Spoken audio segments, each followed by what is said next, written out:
ಎಲ್ಲರಿಗೂ ನಮಸ್ಕಾರ. ಹೇಗಿದ್ದೀರಾ? ಚೆನ್ನಾಗಿದ್ದೀರಾ ಅನ್ಕೋತೀನಿ. ಲಾಸ್ಟ್ ವೀಡಿಯೋ ಮಂತ್ರಾಲಯದ ಮುಗಿದ್ಮೇಲೆ ಅದು ಆ್ಯಕ್ಚುಲಿ ವೀಡಿಯೋ ಕಂಪ್ಲೀಟ್ ಮಾಡೋಕ್ಕಾಗಲಿಲ್ಲ, ಯಾಕಂದರೆ ಸಿಕ್ಕಾಪಟ್ಟೆ ಟಯರ್ಡ್ ಆಗಿಬಿಟ್ಟಿತ್ತು ನನಗೆ. ನಾನ್ ಸ್ಟಾಪ್ ಮಾಡ್ಕೊಂಬಂದೆ, ಲಾಗ್ ಮಾಡ್ಕೊಂಡು ಹೋಗೋಣ ಅಂತ ಅಂದ್ಕೊಂಡವನು ಮಾಡೋಕ್ಕಾಗಲಿಲ್ಲ ನನ್ನ ಕೈಲಿ. ಸೊ ಇವತ್ತೆಲ್ಲಿ ಹೊರಟಿದ್ದೀನಪ್ಪ ಅಂದರೆ ಮೈಸೂರು ಚಾಮುಂಡಿ ಬೆಟ್ಟಕ್ಕೆ ಹೋಗ್ತಾಯಿದ್ದೀನಿ. ಅಲ್ಲಿ ಆ್ಯಕ್ಚುಲಿ ಹೋಗ್ಬೇಕು ತುಂಬ ದಿನದಿಂದ ಅನ್ಕೋತಾನೇ ಇದ್ದೆ. ಹೋಗಿ ಸುಮಾರು ಒಂದೂವರೆ 2 ವರ್ಷದ ಮೇಲಾಗಿತ್ತು, ನಾನು ಹೋಗೇ ಇರಲಿಲ್ಲ. ಈಗ ಹೋಗಲೇಬೇಕಾದಂಥ ಅನಿವಾರ್ಯತೆ ಬಂದಿದೆ. ಅನಿವಾರ್ಯತೆಯ ಕಾರಣದಿಂದಾಗಿ ಅಲ್ಲಿಗೆ ಹೊರಟಿದ್ದೀನಿ. ಆಮೇಲೆ ಅದು ಬೆಟ್ಟದ ವಿಶೇಷ ಏನಂದರೆ ಅಲ್ಲಿ ನಿಲ್ಲಿಸಿರೋ ತಾಯಿ ಇದ್ದಾಳಲ್ಲ, ಆ ತಾಯಿ ನಿಲ್ಲಿಸಿರೋದೇ ದುಷ್ಟ ಸಂಹಾರ ಮಾಡೋದಕ್ಕೋಸ್ಕರ.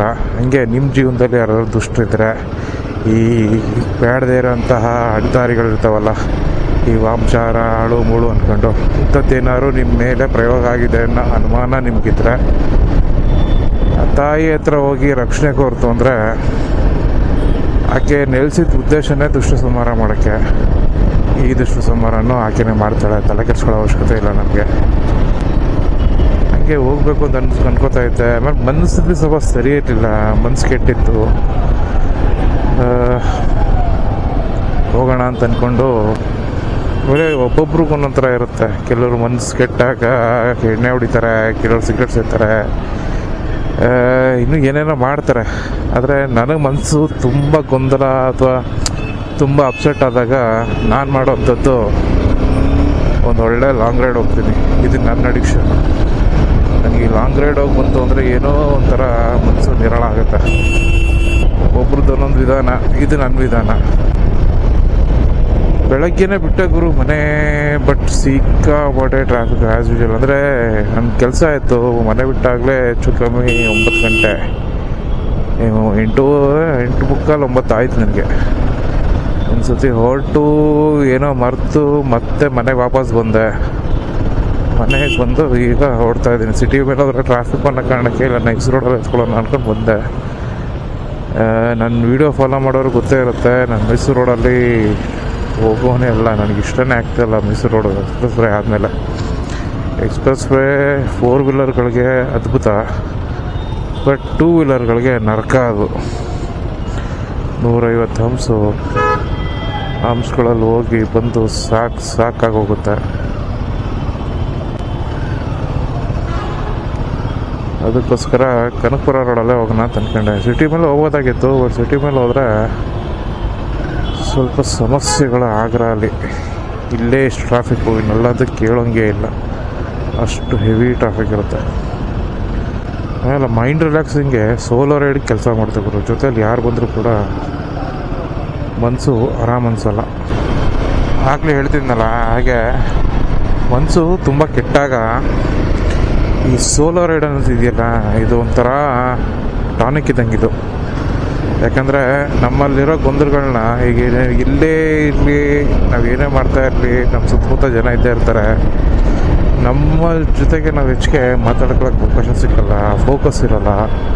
ಅಲ್ಲಿ ಏನೋ ಮೊಬೈಲ್ಸ್ಗಳು ಮಾಡ್ತಾಯಿರ್ತೀವಿ, ಇಲ್ಲ ಏನೋ ಕೆಲಸ ಮಾಡ್ತಾಯಿರ್ತೀವಿ, ಇಲ್ಲ ಗಮನ ಇನ್ನೊಂದು ಕಡೆ ಇರುತ್ತೆ. ಆದರೆ ಈ ಸೋಲೋ ರೈಡ್ ಅಂತ ಬಂದಾಗ ಗಮನ ಪೂರ್ತಿ ಡೆಸ್ಟಿನೇಷನ್ ಅಥವಾ ಜರ್ನಿ ಮೇಲೆ ಇರುತ್ತೆ. ಆ ಜರ್ನಿ ಜೊತೆಗೆ ನಮ್ಮ ಒಳಗಿನ ವ್ಯಕ್ತಿ ಜೊತೆ ನಾವು ಆರಾಮಾಗಿ ಮಾತಾಡ್ಕೊಂಡು ಹೋಗ್ಬೋದು. ಎಷ್ಟೋ ಸಮಸ್ಯೆಗಳಿಗೆ ದಾರಿಲ್ಲ ಪರಿಹಾರ ಸಿಗುತ್ತೆ ನಮಗೆ. ನನಗದು ಆಗಿದೆ, ಆ್ಯಕ್ಚುಲಿ ತುಂಬ ಸತಿ ಆಗಿದೆ. ಅದರಿಂದಾಗಿ ಬೈಕಿಂಗ್ ನನಗೊಂಥರ ಅಡಿಕ್ಷನ್ ಗುರು. ಅದರಲ್ಲೂ ಸೋಲೋ ಹೋಗೋದಕ್ಕೆ ತುಂಬ ಇಷ್ಟಪಡ್ತೀನಿ ನಾನು. ಈವನ್ ನನ್ನ ಜೊತೆ ಯಾರನ್ನೂ ಕರ್ಕೊಂಡು ಹೋಗೋಕ್ಕೂ ಇಷ್ಟ ಆಗಲ್ಲ ನನಗೆ. ಅದು ಗ್ರೂಪ್ ರೈಡ್ ಆಗಲಿ ಅಥವಾ ಪಿಲ್ಲರ್ ಕೂಡ ನನಗೆ ಇಷ್ಟ ಆಗಲ್ಲ. ಪಿಲ್ಲರ್ ಇದ್ರೂ ಕೂಡ ತಲೆನೋವೆ. ಸೋಲೋ ರೈಡ್ ಒಂಥರ ಮೆಡಿಟೇಷನ್ ಇದ್ದಂಗಿದು. ಅದು ಏನು ಗುರು, ಬೆಂಗಳೂರು ಟ್ರಾಫಿಕ್ಕು ಅಂದರೆ ನನಗೆ ಸೀರಿಯಸ್ಲಿ ದಿನ ಎಷ್ಟು ಆಗ್ತಿದೆ ಅಂದರೆ 8-10 ಕಿಲೋಮೀಟ್ರ್ ಕವರ್ ಮಾಡೋದಕ್ಕೆ ಹೆಚ್ಚು ಕಮ್ಮಿ 1 ಅವರ್ ಆಗೋಗುತ್ತೆ ಗುರು ಬೈಕಲ್ಲಿ. ಯೂಶ್ವಲಿ ನನ್ನ ಮನೆ ಕೆಲಸ 2 ಹತ್ರ ಇರೋದ್ರಿಂದ ನನಗೆ ಅಷ್ಟು ಡಿಫ್ರೆನ್ಸ್ ಗೊತ್ತಾಗ್ತಿರ್ಲಿಲ್ಲ. ಆದರೆ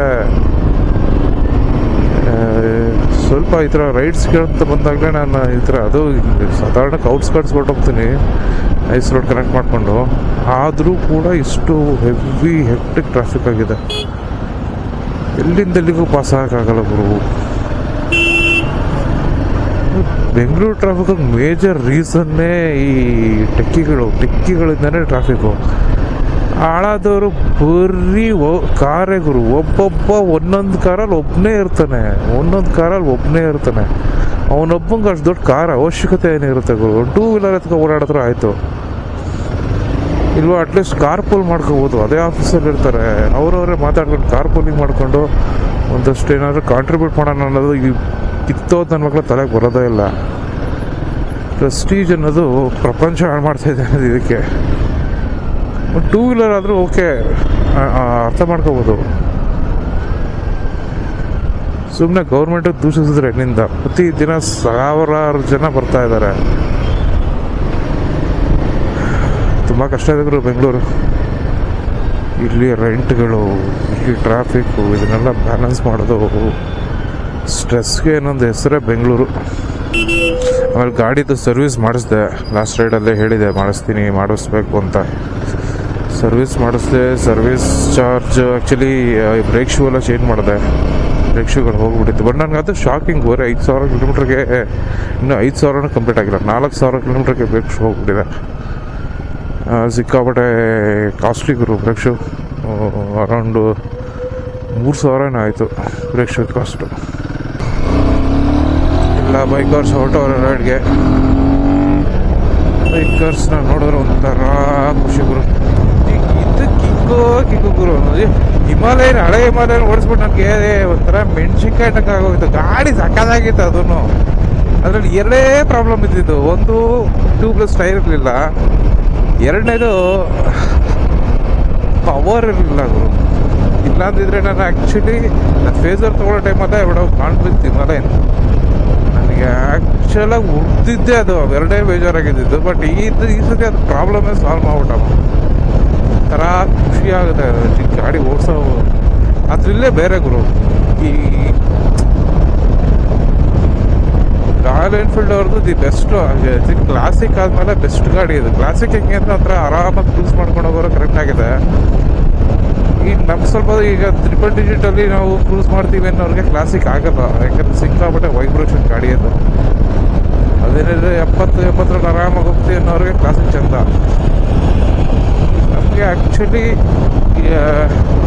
ಐ ಥಿಂಕ್ ನನ್ನ ಡ್ರೈವಿಂಗ್ ಡೈನಾಮಿಕ್ಸ್ಗೆ ಈ ಗಾಡಿ ಭಾಳ ಇಷ್ಟ ಆಯ್ತು ನನಗೆ. ಪರ್ಫೆಕ್ಟ್ ಗಾಡಿ ಇದು. ಒಂದೇ ಸೆಟ್ ಆಗಿರೋದು ಸ್ವಲ್ಪ ಹೆವಿ ವೆಯ್ಟ್ ಆಯಿತು. ವೆಯ್ಟ್ ಸ್ವಲ್ಪ ಹೈಯರ್ ಸೈಡ್ ಇದೆ. ಬ್ಯಾಲೆನ್ಸ್ ಮಾಡೋದು ಸ್ವಲ್ಪ ಕಷ್ಟ. ಅಂದರೆ ವೆಯ್ಟ್ ಹೆಂಗೆ ಅಂದರೆ ವೆಯ್ಟ್ ಹೆಂಗಾರು ಇರಲಿ ಇವಲ್ಲಿ ಡಿಸ್ಟ್ರಿಬ್ಯೂಟ್ ಆಗಿದ್ರೆ ಏನಾಗ್ತಿರಲಿಲ್ಲ. ಆ್ಯಕ್ಚುಲಿ ವೆಯ್ಟ್ ಡಿಸ್ಟ್ರಿಬ್ಯೂಷನ್ ಪ್ರಾಪರ್ ಆಗಿಲ್ಲ ಗಾಡೀಲಿ. ತುಂಬ ಫ್ರಂಟ್ ಹೆವಿ ಬೈಕ್ ಇದು. ಅದರಿಂದಾಗಿ ಸ್ವಲ್ಪ ಚಿಕ್ಕಪುಟ್ಟ ಜಾಗದಲ್ಲಿ ನಿಮಗೆ ತಳ್ಳಗೆ ಮಾಡೋಕ್ಕೆ ಸ್ವಲ್ಪ ಹಿಂಸೆ ಅನಿಸ್ತದೆ. ಲಿಫ್ಟ್ ಮಾಡೋದು ಕೂಡ ತಾಕತ್ತಿಲ್ಲ ಅಂದರೆ ಗಾಡಿ ಹತ್ರಕ್ಕೂ ಹೋಗೋಕ್ಕಾಗಲ್ಲ. ಗಾಡಿನ ಸೈಡ್ ಸ್ಟ್ಯಾಂಡಿಂದ ಮೇಲೆ ತೆಗಿಯೋದಕ್ಕೂ ಕೂಡ ಆಗಲ್ಲ. ನನ್ನ ಕೆಲವು ರಿಲೇಟಿವ್ಗಳು, ನನ್ನ ಫ್ರೆಂಡ್ಸ್ಗಳು ಗಾಡಿ ಡ್ರೈವ್ ಮಾಡ್ಬಿಟ್ಟು ಗಾಡಿ ಸ್ಟ್ಯಾಂಡಿಂದ ಎತ್ತಕ್ಕಾಗದೆ ಅಲ್ಲೇ ನಿಲ್ಲಿಸ್ಬಿಟ್ಟಿದ್ದು ಉದಾಹರಣೆಗಳಿದೆ. ಇಲ್ಲ ನನ್ನ ಕೈಲಾಗಲ್ಲ ಅಂತ ಅವು ಆಗಿದ್ದು ನೋಡಿದ್ದೀನಿ ನಾನು. ಆಗಲ್ಲ. ಚಿಕ್ಕಪುಟ್ಟವ್ರ ಕೈಲಿ ಗಾಡಿ ಹ್ಯಾಂಡಲ್ ಮಾಡೋಕ್ಕೆ ಚಾನ್ಸೇ ಇಲ್ಲ. ಇದು ಹೈಟು ವೆಯ್ಟು ಎರಡೂ ಇರಬೇಕು. ಸ್ಟಾಮಿನಾ ಇರಬೇಕು. ವೆಯ್ಟ್ ಮ್ಯಾಟ್ರ್ ಆಗಲ್ಲ, ಸ್ಟ್ರೆಂತ್ ಇರಬೇಕು ಅಷ್ಟೇ.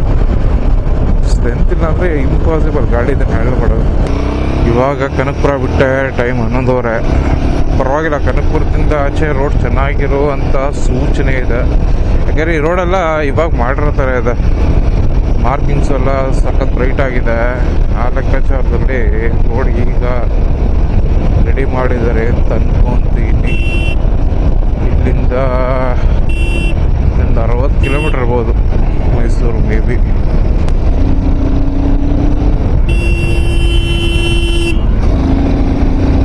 ಈ ಕಡೆ ಇದೊಂದು ಗೋಳು ಗುರು. ಏನು ಗೊತ್ತಾ, ಹಿಂದೆ ಮುಂದೆ ನೋಡಲ್ಲ, ಸುಮ್ಮನೆ ಒಡ್ರಾಸಿ ಗಾಡಿ ಓಡಿಸ್ತಾ ಇರ್ತಾರೆ. ಒಂದು ಸ್ವಲ್ಪ ಭಯ ಅಷ್ಟೇ. ಇನ್ನು 55 ಕಿಲೋಮೀಟ್ರ್ ಇದೆ. ಮೈಸೂರು ಭಾಗ ಇಷ್ಟ ಆಗೋಷ್ಟು ಬೇರೆ ಇಷ್ಟ ಆಗಲ್ಲ. ಮಲೆನಾಡು ಓಕೆ, ಮಲೆನಾಡು ಇಷ್ಟ ಆಗುತ್ತೆ, ಇಲ್ಲ ಅಂತಲ್ಲ. ಆದರೆ ಅಲ್ಲಿ ಎಲ್ಲವೂ ಎಕ್ಸ್ಟ್ರೀಮೇ. ಚಳಿ ಸಿಕ್ಕಾಪಟ್ಟೆ, ಮಳೆನೂ ಸಿಕ್ಕಾಪಟ್ಟೆ, ಸೆಕೆನೂ ಸಿಕ್ಕಾಪಟ್ಟೆ.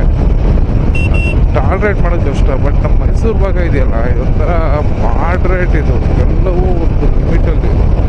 ಅಂದರೆ ನಮ್ಮ ಖುಷಿ ಗುರು. ನಮ್ಮೂರು ಅಂದರೆ ಎಲ್ರಿಗೊಂದು ಗರ್ವ ಇದ್ದೇ ಇರುತ್ತೆ. ನನ್ನೂರ ಮೇಲೆ ಸ್ವಲ್ಪ ಜಾಸ್ತಿನೇ ಗರ್ವ ನನಗೆ. ಆಸೆ ಇದೆ ಒಂದಷ್ಟು ಜೀವನದ ವ್ಯವಸ್ಥೆಗಳನ್ನ ಮಾಡ್ಕೊಂಡು ನಮ್ಮೂರ ಕಡೆ ಎಲ್ಲ ಒಂದು ಕಡೆ ಬಂದು ಸೆಟ್ಲ್ ಆಗಬೇಕು ಅನ್ನೋದೇ ನನ್ನ ಆಸೆ ಇರೋದು. ನೋಡೋಣ ಎಷ್ಟು ದಿನ ತಗೊಳುತ್ತೆ ಅದಕ್ಕೆ ಅಂತ.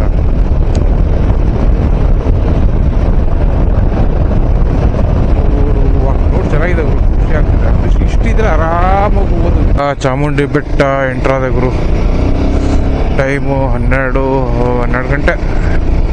ಅಂದರೆ ನಾನು ಎಕ್ಸ್ಪೆಕ್ಟ್ ಮಾಡೋಕ್ಕಿಂತ ಸ್ವಲ್ಪ ಬೇಗ ಬಂದೆ. ನಾನು ಒಂದೂವರೆ ಆಗುತ್ತೆ ಅಂದ್ಕೊಂಡೆ, ಬಟ್ ಬೇಗನೆ ಬಂದೆ. ರೋಡ್ ಚೆನ್ನಾಗಿದೆ ಗುರು, ಬಂದು ರೋಡು ಅಂದರೆ ಸ್ವಲ್ಪ ಕಂಜೆಸ್ಟೆಡ್ಡು. ಸಿಂಗಲ್ ರೋಡ್ ಅಲ್ವಾ, ಜನ ಜಾಸ್ತಿ. ಬಟ್ ಈ ಕಡೆಯಿಂದ ಬಂದಾಗ ಚಾಮುಂಡಿ ಬೆಟ್ಟದ ಇನ್ನೊಂದು ಯಾವುದೋ ಬೇರೆ ರೋಡಲ್ಲಿ ಕರ್ಕೊಂಡು ಹೋಗ್ತಾ ಇದೆಯಾ ಅಂತ ನನಗೆ ಅನುಮಾನ ಗುರು. ಯಾಕಂದ್ರೆ ನಾನು ಯೂಶ್ವಲಿ ಬಂದಾಗ ಮೈಸೂರು ರೋಡ್ ಕಡೆಯಿಂದ ಸಿಟಿ ಒಳಗೆಲ್ಲ ಹೋಗಿ ಬರ್ತಿದ್ದೆ. ಬಟ್ ಈ ಸತಿ ಔಟ್ರ್ ರಿಂಗ್ ರೋಡಲ್ಲೇ ಎತ್ಕೊಬಂದು ಕ್ಲೀನಾಗಿ ಬೆಟ್ಟ ಹಚ್ತು. ಸೊ ಬ್ಯಾಕ್ ಎಂಟ್ರಿ ಇದೆ ಅಂತ ನನಗೆ ಇವತ್ತು ಗೊತ್ತಾಯಿತು. Super view.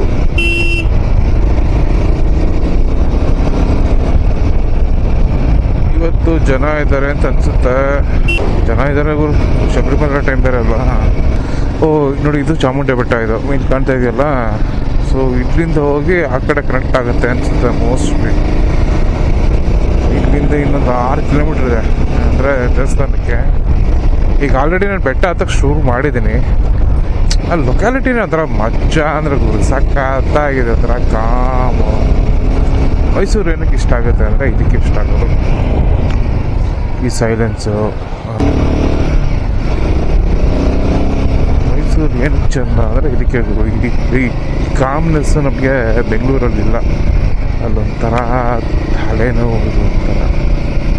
ಅದು ನಾನಿರೋ ಏರಿಯಾಲಂತೂ ಅರ್ಧ ಗಂಟೆಗೆ ಒಂದ್ಸತಿ ಆ ಜಡ್ ಸೌಂಡ್ಗಳು ಕೇಳಿ ಕೇಳಿ ಕೇಳಿ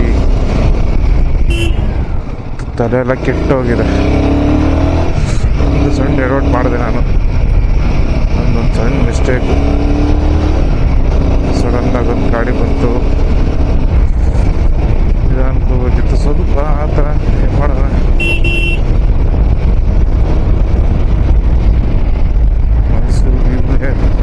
ಗುರು ನೋಡಿ, ಚಾಮುಂಡಿ ಬೆಟ್ಟದ ಮೇಲೆ ನಿಂತ್ಕೊಂಡ್ರೆ ಮೈಸೂರು ಪೂರ್ತಿ ಸಿಟಿ ಕಾಣುತ್ತೆ.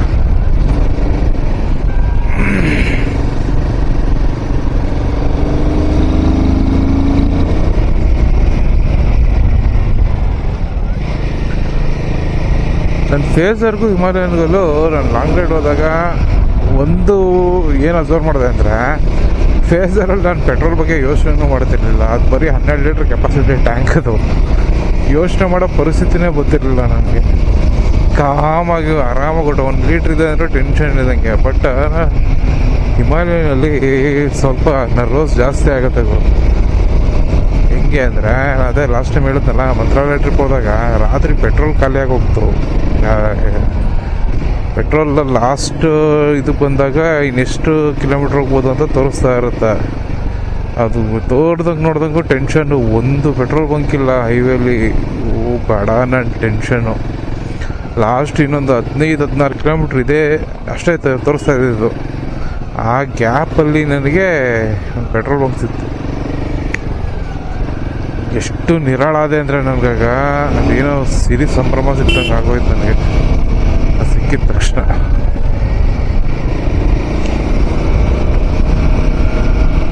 ನಾನು ಯಾವತ್ತೂ ಕೂಡ ನನ್ನ ಈ ಬೈಕಿಂಗ್ ಎಕ್ಸ್ಪೀರಿಯೆನ್ಸಲ್ಲಿ ಅಷ್ಟು ನರ್ವಸ್ ಫೀಲ್ ಆಗಿದ್ದೇ ಇಲ್ಲ ನಾನು. ರೀಸನ್ ಏನಂದರೆ, ರಾತ್ರಿ ಹಗಲಾಗಿದ್ದಿದ್ರು ಏನೋ ಒಂಚೂರು ಏನೋ ಮಾಡ್ಬೋದಾಗಿತ್ತು. ರಾತ್ರಿ ಒಬ್ಬನೇ ಬೇರೆ ಇದ್ದೀನಿ.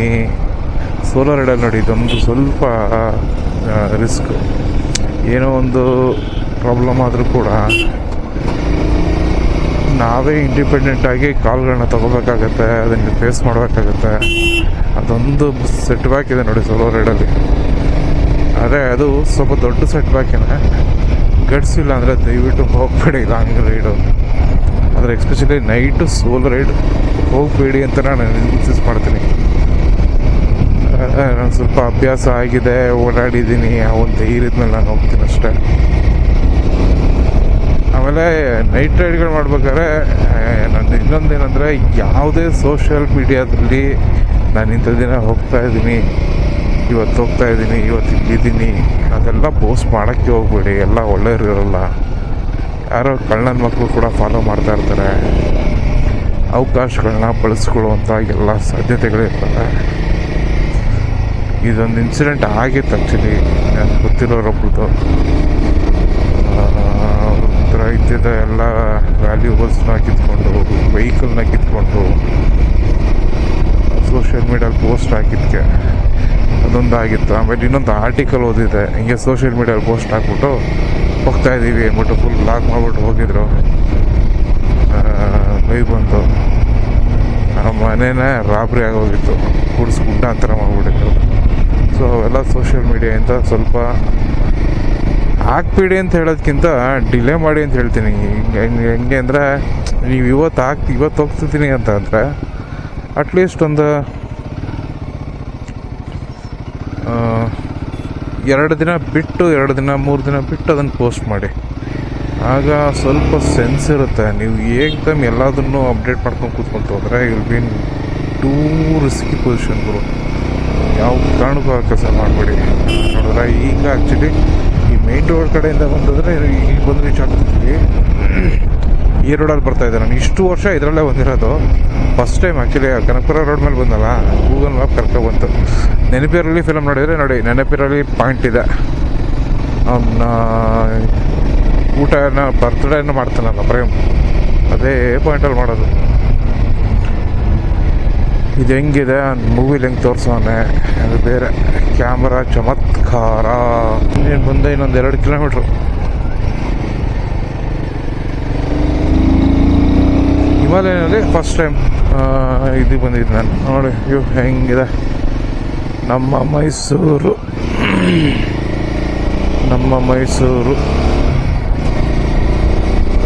ಓಹೋ, ಏನು ಗುರು, ಇಲ್ಲಿಂದನೇ ಶುರು ಅಂಗಡಿಗಳು. ವ್ಯೂ ಪಾಯಿಂಟಿಗೆ ಅನ್ಸುತ್ತಿದ್ದು, ವ್ಯೂ ಪಾಯಿಂಟ್ 8.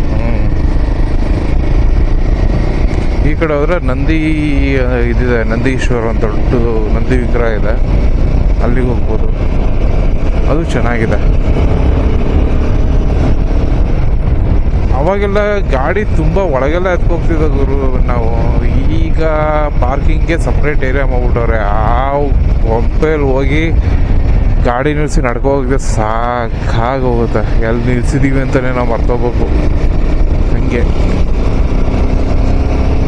ಮೊದಲಂಗಿರಲಿಲ್ಲ. ಬಟ್ ಏನು ಮಾಡೋಕ್ಕಲ್ಲ, ಪಬ್ಲಿಕ್ ಜಾಸ್ತಿ ಆದರು, ಜನ ಬರೋರ ಸಂಖ್ಯೆ ಜಾಸ್ತಿ ಆದ್ರಿಂದ. ದೇವಸ್ಥಾನ, 2 ವೀಲರ್ ಬಿಡ್ತಾರೆ ಅಂತ ಅನ್ಕೊಳ್ತೀನಿ. 2 ವೀಲರ್ಗಳು ಹೋಗ್ತಾ ಇದ್ದಾವೆ. ಎಂತ ಗುರು, ಇಲ್ಲಿಗೆ ಬಂದರು ತೆಲುಗು. ಈ ಸತಿ ಬರೋಲ್ಲ. ಹೋದ ಸತಿ ಬಂದಾಗ ಏನು ಪಾರ್ಕಿಂಗ್ ತಲೆನೋವು ಅಂದರೆ.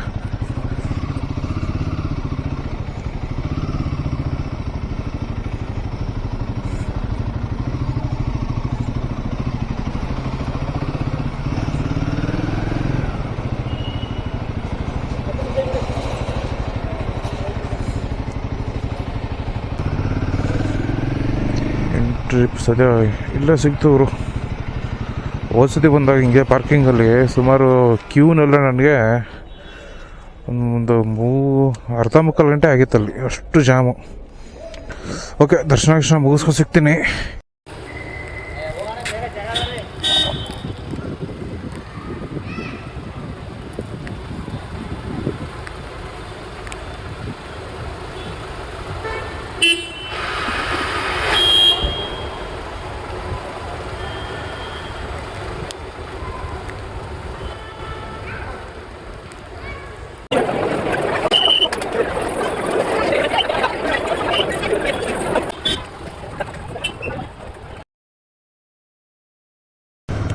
ಗುರು ದರ್ಶನ ಮುಗೀತು. ಸಿಕ್ಕಾಪಟ್ಟೆ ರಶ್ ಇತ್ತು ಗುರು. ಒಂದು 2 ಅವರ್ ಕ್ಯೂಲೇ ಆಗೋಯ್ತು ನನಗೆ ಇವತ್ತು.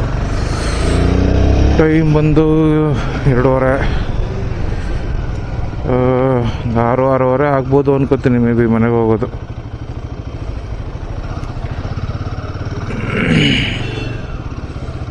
ಜನ ಇದ್ದಾರೆ ವೀಕೆಂಡಲ್ಲಿ. ನಾಳೆ ಇನ್ನೂ ರಶ್ ಇರುತ್ತೆ ಗ್ಯಾರಂಟಿ.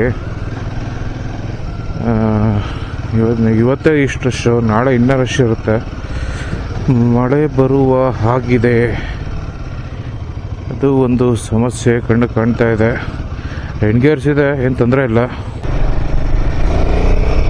ಪ್ರಸಾದ ತಿನ್ನೋಣ ನೋಡಿದೆ, ಸಿಕ್ಕಾಪಟ್ಟೆ ರಶ್ ಇತ್ತು. ಅಲ್ಲಿ ಕ್ಯೂ ಉದ್ದಕ್ಕೆ ಹೋಗಿ ಅಲ್ಲಿ ನಿಂತ್ಕೊಂಡ್ರೆ ಅಲ್ಲಿ ಒಂದು 2 ಅವರ್ ಆಗುತ್ತೆ. ಟೈಮ್ ಆಗೋಗುತ್ತೆ, ಮಳೆ ಬೇರೆ ಬರೋಂಗೈತೆ. ಅದಕ್ಕೆ ಸುಮ್ಮನೆ ಯಾಕೆ ರಿಸ್ಕ್ ಅಂದ್ಬಿಟ್ಟು ಹೊರಟ್ಬಿಡೋದು. ಅಲ್ಲೇ ಹೋಟೆಲಲ್ಲಿ ಊಟ ಮಾಡಿದೆ, ಪರವಾಗಿಲ್ಲ, ಚೆನ್ನಾಗಿತ್ತು. ದೇವಸ್ಥಾನ ಕ್ಲೀನಾಗಿ ಮೇಂಟೈನ್ ಮಾಡಿದ್ದಾರೆ ಅವರು. ಈ ಕೆಲವು ಕಡೆ ನೋಡಿದ್ದೀನಿ, ಕೆಲವು ಕಡೆ ಯಾಕೆ ಲಾಸ್ಟ್ ಎಕ್ಸ್ಪೀರಿಯನ್ಸೇ ತಗೊಳ್ಳೋಣ. ಮಂತ್ರಾಲಯಕ್ಕೆ ಹೋಗಿ ನೋಡೋದಲ್ಲ ಅದು, ಹಬ್ಬ ಹಬ್ಬ ಹಬ್ಬ ಹಬ್ಬ. ನಿಜವಾಗ್ಲೂ ಅವರೆಲ್ಲ ನಮ್ಮ ಈ ಕಡೆ ಇದೆ ಬಂದು ಕಲಿಬೇಕು. ಒಳ್ಳೆ ಶಕ್ತಿ ಕೇಂದ್ರ ಗುರು ಮಂತ್ರಾಲಯ. ಈಗಲೂ ಅದನ್ನೇ ಮಾತಾಡ್ತೇನೆ ಅಂತ ಬೈಕೋಬೇಡಿ, ಅಷ್ಟು ಬೇಜಾರಾಗಿದೆ ಅಲ್ಲಿ. ಅಷ್ಟು ಗಲೀಜನ್ನ ನಾನು ಯಾವುದೇ ಒಂದು ಕ್ಷೇತ್ರದಲ್ಲಿ ನೋಡಿದೆ ಅಂದರೆ ಅದು ಮಂತ್ರಾಲಯದಲ್ಲ. ಅಷ್ಟು ಹೊಲಸು, ಜನಸಾಗರ ಇರುತ್ತೆ, ಲಕ್ಷಾಂತರ ಜನ ಬರ್ತಾರೆ. ಕ್ಷೇತ್ರನ ಅಭಿವೃದ್ಧಿ ಪಡಿಸ್ಬೇಕು ಅನ್ನೋ ಆಲೋಚನೆ ಇಲ್ವಲ್ಲ. ಬರೀ ರಾಯರದ್ದು ಸನ್ನಿಧಾನದ ಒಳಗಡೆ ಏನಿದೆ ಅಲ್ಲಷ್ಟೇ ಸ್ವಲ್ಪ ಕ್ಲೀನಾಗಿದೆ, ಸ್ವಲ್ಪ ಏನೋ ಇದು ಮಾಡಿದ್ದಾರೆ ಬಿಟ್ಟರೆ ಮೂಲ ಸೌಕರ್ಯಗಳ ಬಗ್ಗೆ ಗಮನನೇ ಕೊಟ್ಟಿಲ್ಲ ಗುರು. ಏನೇನಿಲ್ಲ ಅಲ್ಲಿ. ಬೇಜಾರಾಗುತ್ತೆ, ಏನು ಮಾಡೋಣ, ಏನು ಮಾಡೋಕ್ಕೆ ಬರಲ್ಲ.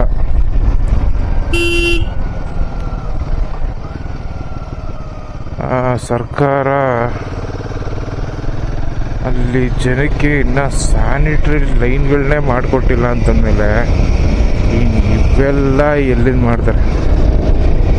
ಆ ಸರ್ಕಾರ ಆಂಧ್ರದಲ್ಲಿ ಕುಡಿಯೋ ನೀರಿನ ವ್ಯವಸ್ಥೆ ಇಲ್ಲ ಹಳ್ಳಿಗಳಲ್ಲಿ, ನಿಜವಾಗ್ಲೂ ನಗು ಬರುತ್ತೆ. ಕರ್ನಾಟಕದಲ್ಲಿ ನಿಜವಾಗ್ಲೂ ಅದು ನಮ್ಮ ಹಳೆ ಮೈಸೂರು ಭಾಗದಲ್ಲಿ ಮಾತ್ರ ಬೇರೆ ಲೆವೆಲ್ ಇಂಪ್ರೂವ್ಮೆಂಟ್ ಆಗಿದೆ. ಹಳ್ಳಿಗಳ ಕಡೆ ನೋಡ್ಬೇಕು, ಮನೆ ಬಾಗಿಲು ಕೊಳಾಯಿ ತಲುಪಿಸೋರ. ಅಂದರೆ ಮಹದೇಶ್ವರ ಬೆಟ್ಟ, ಚಾಮುಂಡಿ ಬೆಟ್ಟ ಎರಡೂ. ಅಂದರೆ ಮಹದೇಶ್ವರ ಬೆಟ್ಟ ತುಂಬ ದೊಡ್ಡದು, ಸಿಕ್ಕಾಪಟ್ಟೆ ಟರ್ನ್ಸ್ ಇದೆ, ಅಂದರೆ ಹೇರ್ಪಿನ್ ಟರ್ನ್ಸು. ಚಾಮುಂಡಿ ಬೆಟ್ಟ ಹೆಂಗೆ ಅಂದರೆ ಹೇರ್ಪಿನ್ ಟರ್ನ್ಗಳಿಲ್ಲ, ಅಂದರೆ ಸಿಕ್ಕಾಪಟ್ಟೆ ಕರ್ವಿ ರೋಡ್ಗಳು, ತುಂಬ ಕರ್ವಿ ರೋಡ್ಗಳು. ಮಹದೇಶ್ವರ ಬೆಟ್ಟದಲ್ಲಿ ಒಂದಷ್ಟು ದೂರ ಸ್ಟ್ರೈಟ್ ಸಿಕ್ಕುತ್ತೆ, ಆಮೇಲೆ ಒಂದು ಕರ್ವ್ ಸಿಕ್ಕುತ್ತೆ. ಇಲ್ಲಿ ಹಂಗಿಲ್ಲ, ಹೆಚ್ಚೆಜ್ಜೆಗೂ ಕರ್ವ್ಸ್ ಇಲ್ಲಿ. ಮಹದೇಶ್ವರ ಬೆಟ್ಟದಲ್ಲಿ ಹಂಗಿಲ್ಲ. ಈಗ ಹಿಂಗೊಂದು ಸ್ಟ್ರೈಟ್ ಹೋಗ್ತೀವಿ, ಅಲ್ಲೊಂದು ಟರ್ನ್ ಇರುತ್ತೆ, ಆ ಥರ.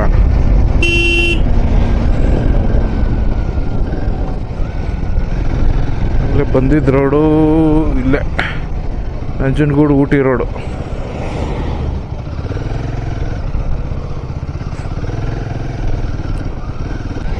ನೋಡಿ, ಮಧ್ಯಾಹ್ನ 2 ಗಂಟೆ. ಟೆಂಪ್ರೇಚರು ನನ್ನ ಪ್ರಕಾರ ಒಂದು ಎಕ್ಸಾಕ್ಟ್ ಇಲ್ಲೇ ಐತಲ್ಲ, ಟೆಂಪ್ರೇಚರ್ 28 ಡಿಗ್ರಿ ಐತೆ ಗುರು. ಇದು ನಮ್ಮ ಮೈಸೂರು. ನೀವು ಬೇಸಿಗೆಯಲ್ಲಿ ಬಂದರೂ ಹಬ್ಬ 33-35 ನೆಗದು ಬಿತ್ತು, ಅದಕ್ಕಿಂತ ಜಾಸ್ತಿ ಹೋಗಲ್ಲ.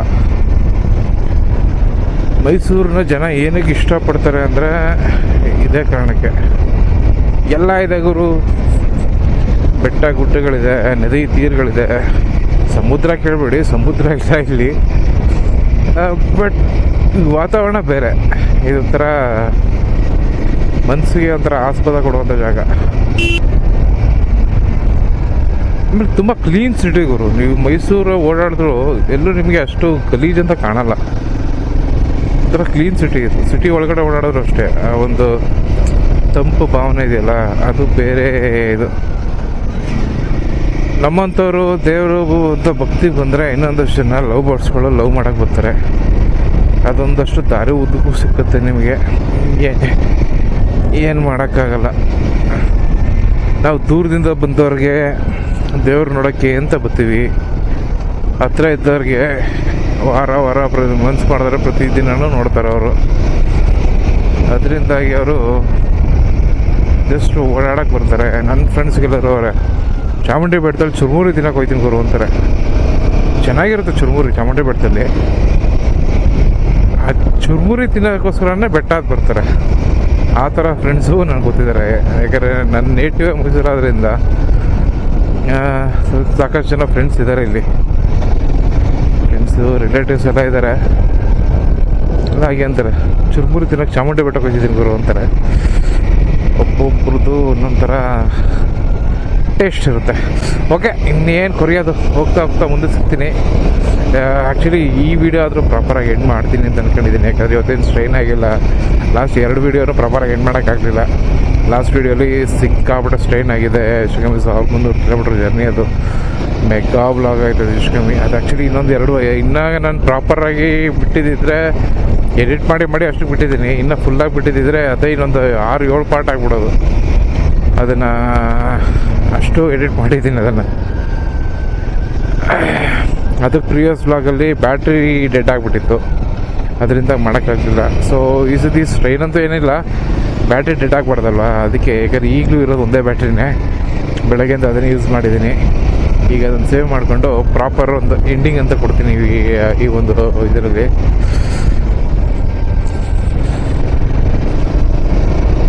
ಅಂದರೆ ಇದರಲ್ಲಿ ಸೋಲೋ ಬಂದರೆ ಇನ್ನೊಂದೇನೆಂದರೆ 2 ಸೀಟಲ್ಲಿ ಆರಾಮಾಗಿ ಕೂತ್ಕೋಬೋದು. ಈಗ ಅದೇ ಈ ಗಾಡಿಲಂತೂ ಆರಾಮಾಗಿ ನೋಡಿ, ಈಗ ಹೆಚ್ಚು ಕಮ್ಮಿ ಲಾಸ್ಟ್ ಸೀಟಲ್ಲಿ ಕೂತಿದ್ದೀನಿ, ಪಿಲ್ಲರ್ ಸೀಟ್ ಮೇಲೆ ಕೂತ್ಕೊಂಡು ಡ್ರೈವ್ ಮಾಡ್ತಿದ್ದೀನಿ ಈಗ. ಸೊ ಈಗ ಒಂದು ಫ್ಲೆಕ್ಸಿಬಿಲಿಟಿ ಇರುತ್ತೆ ನಿಮಗೆ. ಇದನ್ನು ನಾನು ಎಕ್ಸ್ಪೀರಿಯೆನ್ಸ್ ಮಾಡಿದ್ದು ಲಾಸ್ಟ್ ರೈಡಲ್ಲೇ, ಅದನ್ನು ನಾನು ಹೇಳೋಕ್ಕೆ ಬರ್ತೆ. ಮಂತ್ರಾಲಯ ರೈಡ್ ಹೋದಾಗ ಇದನ್ನು ಆ್ಯಕ್ಚುಲಿ ಎಕ್ಸ್ಪೀರಿಯೆನ್ಸ್ ಮಾಡಿದೆ ನಾನು. ಯಾಕಂದರೆ ತುಂಬ ಮಾಮೂಲಿ ಬ್ಯಾಕ್ ಪೇನ್ ಬಂದೇ ಬರುತ್ತೆ, ಅದೆಲ್ಲ ಬರೋಲಾಗಿರೋಲ್ಲ, ಡೌ ಗಿವ್ ಎಲ್ಲ ಏನಿಲ್ಲ ಇಲ್ಲ, ಬಂದೇ ಬರುತ್ತೆ ಬ್ಯಾಕ್ ಪೇನ್. ಅಷ್ಟು ಲಾಂಗ್ ಜರ್ನಿ ಮಾಡಿದಾಗ ಆ ಥರ ಬ್ಯಾಕ್ ಪೇನ್ ಬಂದಾಗ ಒಂದೇ ಕೂತಿದ್ದ ಪೊಸಿಷನಲ್ಲಿ ಕೂತ್ಕೊಳ್ಳೋಕ್ಕಾಗಲ್ವಲ್ಲ, ಅಂಡು ಹತ್ಕೊಬಿಟ್ಟಿರುತ್ತೆ. ಅದಕ್ಕೆ ಸ್ವಲ್ಪ ಈಗ ನೋಡಿ ಫುಲ್ ಫ್ರಂಟಲ್ಲಿದ್ದೀನಿ, ಈಗ ಸ್ವಲ್ಪ ಸೆಂಟ್ರು, ಈಗ ಪಿಲಿಯನ್ ಸೀಟ್ಗೆ ಹೋಗ್ತೀನಿ, ಅಂದರೆ ಹಿಂದ್ಗಡೆ ಕೂತ್ಕೊಳ್ಳೋರು ಜಾಗಕ್ಕೆ ಹೋಗ್ತೀನಿ. ನನ್ನ ಡ್ರೈವಿಂಗ್ ಪೋಸ್ಟರ್ ನಿಮ್ಗೆ ಗೊತ್ತಾಗ್ತಾ ಇರ್ಬೋದು, ಆ್ಯಂಗಲ್ಸ್ ಹೆಂಗೆ ಚೇಂಜ್ ಆಗುತ್ತೆ ಅಂತ. ಈಗ ನಾನು ಆ್ಯಕ್ಚುಲಿ ಕೂತಿರೋದು ಪಿಲಿಯನ್ ಸೀಟಲ್ಲಿ. ಸೊ ಈಗ ಈ ಪೊಸಿಷನೆಲ್ಲ ಓಡಿಸು ಅಂದರೆ ಸ್ವಲ್ಪ ರಿಲ್ಯಾಕ್ಸ್ ಅನಿಸುತ್ತೆ ನಿಮಗೆ, ಸ್ವಲ್ಪ ಬಾಡಿ ಎಲ್ಲ ಫುಲ್ ಫ್ಲೆಕ್ಸಿಬಲ್ ಆಗುತ್ತಾ, ಆ ಥರ ಸ್ಟ್ರೆಚ್ ಆದಂಗೆ ಆಗುತ್ತೆ. ಇದೊಂದು ಅಡ್ವಾಂಟೇಜು, ಇದನ್ನು ತೋರಿಸ್ಬೇಕು ಅನ್ನಿಸ್ತು, ತೋರಿಸ್ದೆ. ಇಂತೂ ಬಂದೆ ಗುರು. ಈಗ 5:15 ನೈಸ್ ರೋಡ್ ರೀಚ್ ಆದೆ. ನೈಸ್ ರೋಡಿಗೆ ಬಂದು ಟ್ರಾಫಿಕ್ ಐತೆ ಗುರು.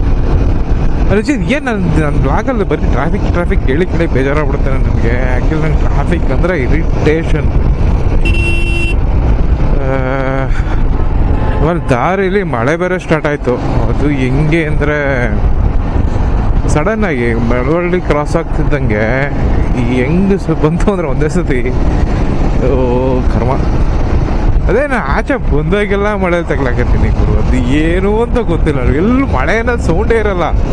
ಹೊರಗೆ ಬಂದಾಗ ನನ್ನ ರೈಡಿಗೆ ಅಂತ ಬಂದಾಗ ಅಟ್ಲೀಸ್ಟ್ ಒಂದು 10 ನಿಮಿಷ ಆದರೆ ನಾನು ನೆನೆಸಿ ಹೋಗ್ಲೇಬೇಕು ಮಳೆ. ಅದೇನು ದುಶ್ಮನಿನೋ ಮಳೆಗೆ ನನ್ನ ಮೇಲೆ ಗೊತ್ತಿಲ್ಲ. ಓ ನೋಡೋಣ ಚೆನ್ನಾಗಿತ್ತು ಇವತ್ತಂದ್ರೆ, ಒಂದು ಕಾಮಾಗಿ. ಅಂದರೆ ದೇವ್ರ ದರ್ಶನ ಮಾತ್ರ ಅದ್ಭುತವಾಗಾಯಿತು. ಎಷ್ಟು ಚೆನ್ನಾಗಾಯ್ತು ಅಂದರೆ ಖುಷಿ ಆಯ್ತು ನನಗೆ, ತುಂಬ ಖುಷಿ ಆಯಿತು. ಅಲ್ಲಿ ಆ್ಯಕ್ಚುಲಿ ವೀಡಿಯೋಗ್ರಫಿ ಅಲೋ ಇಲ್ಲ, ಇಲ್ದಾರೆ ಅಲ್ಲೂ ಮಾಡ್ತಿದ್ದೆ. ತುಂಬ ಖುಷಿ ಆಯ್ತು, ಚೆನ್ನಾಗಾಯ್ತು ದರ್ಶನ. ನೋಡೋ ಲಕ್ಷಣನೇ ಬೇರೆ. ಇನ್ನೋಡು ಗುರು, ಆಲ್ರೆಡಿ 68 ಕಿಲೋಮೀಟ್ರ್ ತೋರಿಸ್ತಾ ಇದೆ, 2 ಲೀಟ್ರ್ ಪೆಟ್ರೋಲ್ ಇದೆ ನೋಡಿ. ಯಾವತ್ತು ಹಿಂಗೆ ಆಗಿದ್ದು ಇದಕ್ಕೆ ಸೀರಿಯಸ್ ಚಳಿ ಆಗ್ತಿದೆ ಗುರು. ಅಲ್ಲಿ ಸ್ವಲ್ಪ ಮಳೆಯಲ್ಲಿ ನನ್ನ ಜಾಕೆಟ್ ಎಲ್ಲ ಸ್ವಲ್ಪ ಒದ್ದೆ ಆಯಿತು. ಬೆಂಗಳೂರಿಗೆ ಬರ್ತಾ ಇದ್ದಂಗೆ ಸ್ವಲ್ಪ ಲೈಟಾಗಿ ಚಳಿ ಸ್ಟಾರ್ಟಾಗ್ತದೆ. ಜಾಕೆಟ್ ನೆಂದೋಗಿದೆ ಲೈಟಾಗಿ, ರೈನ್ ಕೋಟ್ ಇತ್ತು ಹಾಕೊಳ್ಳೋ ಅಷ್ಟರಲ್ಲಿ ನೆಂದೋದೆ. ಅದರಿಂದಾಗಿ ಸ್ವಲ್ಪ ಇದೆ ನಡ್ಕೋ ಇದೆ. ಯೂಶ್ವಲಿ ನೈಸ್ ರೋಡಲ್ಲಿ ಸ್ವಲ್ಪ ಚಳಿ ಆಗುತ್ತೆ, ನಾನು ಫೀಲ್ ಮಾಡಿದ್ದೀನಿ. ಇದನ್ನು ಮಾಡಿದ್ರು ಕೂಡ ಒಂಚೂರು ಎಕ್ಸ್ಟೆಂಡ್ ಮಾಡಬೇಕಾಗಿತ್ತು ನೈಸ್ ರೋಡ್ನ. ಬರೀ ಇದಿಷ್ಟೆಲ್ಲ ಸರ್ಕಾರ ದುಡ್ಡು ಬೆಂಗಳೂರು ರೇಟ್ ಎಕ್ಸ್ಟೆಂಡ್ ಆಗಿರೋದಕ್ಕೆ. ಇಲ್ಲಿಂದ ಆಚೆಗೆ ಒಂದು ಯಾವುದೋ ಒಂದು ಕನೆಕ್ಟಿವಿಟಿ ರೋಡ್ ಥರ ಕೊಡಬೇಕು ಸರ್ಜಾಪುರ ರೋಡ್ಗೆ, ಅಲ್ಲಿಗೆಲ್ಲ. ಇದು ಟೆನ್ಷನ್ ಆಗ್ತಿದೆ.